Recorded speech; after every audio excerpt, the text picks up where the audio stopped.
Assalamualaikum warahmatullahi wabarakatuh. Saya Naswa Dalillah dari Akuntansi 1E akan memaparkan hasil resume saya mengenai makalah dari kelompok 9 yang berjudul Pancasila sebagai Paradigma Pembangunan Ekonomi Nasional.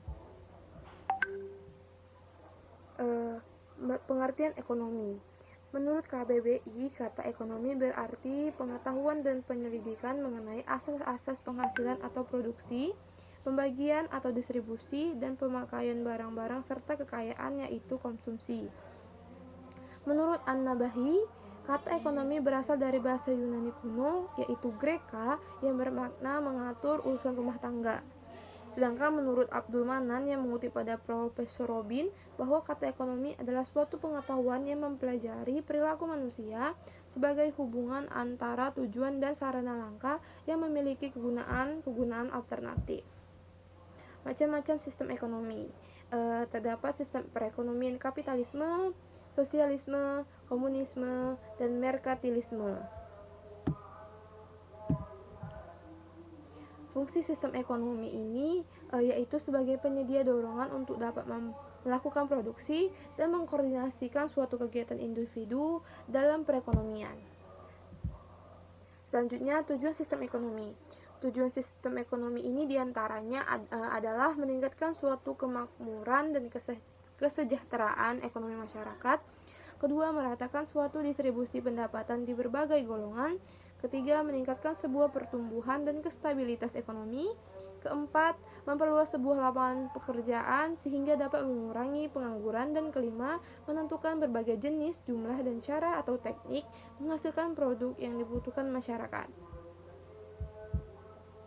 Selanjutnya, ciri-ciri sistem ekonomi. Beberapanya diantaranya adalah pertama, aktivitas ekonomi yang dianggap kegiatan gotong royong atau bersama-sama dengan mengedepankan unsur kekeluargaan. Kedua, berbagai cabang produksi yang akan dinilai strategis dan berpengaruh besar terhadap hajat hidup rakyat, maka harus dikuasai atau juga dikelola oleh negara demi kemakmurannya. Selanjutnya, faktor penyebab macam-macam sistem ekonomi. Di antaranya adalah ada tidaknya campur tangan pemerintah dalam suatu kegiatan ekonomi tersebut. Yang kedua, adanya suatu sistem pemerintahan yang akan dijalankan dalam suatu negara tertentu. Yang ketiga, kepemilikan suatu negara terhadap faktor-faktor produksi. Dan yang keempat, adanya sebuah sumber daya yang dimiliki dalam negara tersebut.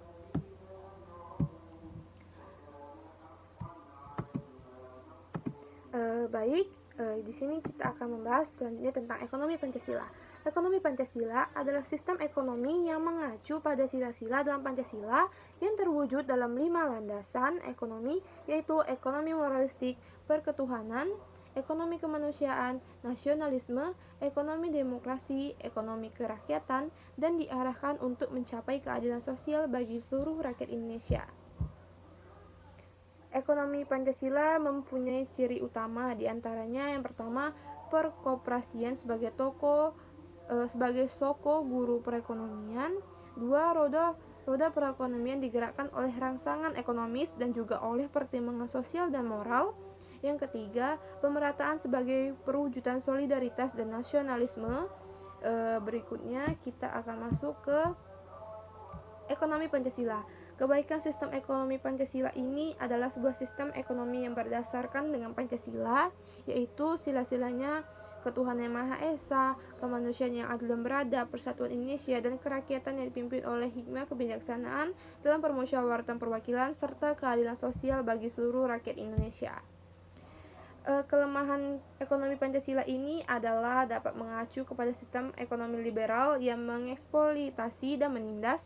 Dua, dapat mengacu kepada sistem ekonomi komando yang dikuasai oleh pemerintah. Dan yang ketiga, dapat terjadi persaingan yang tidak sehat. Selanjutnya kita masuk ke ekonomi kapitalis.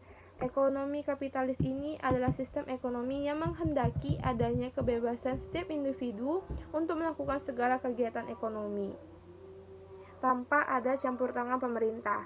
Dalam sistem ini, setiap individu memiliki hak mutlak untuk mengelola aset yang ia miliki untuk mendapatkan manfaat atau keuntungan sebesar-besarnya. Baik, sekian pemaparan dari saya. Apabila ada kesalahan dan kekurangan materi, mohon maaf. Wabillahi taufiq walhidayah. Wassalamualaikum warahmatullahi wabarakatuh.